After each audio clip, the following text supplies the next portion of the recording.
It's been really good because the types of customers that have been coming to us are genuine customers who are looking for inspiration within this industry. They want ideas because they're renovating a home or they're building a home.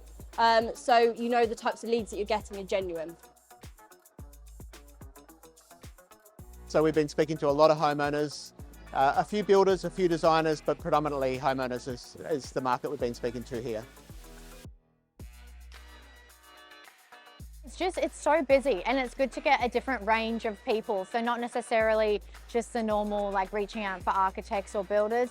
They come in and it's nice to like actually show our product to them all.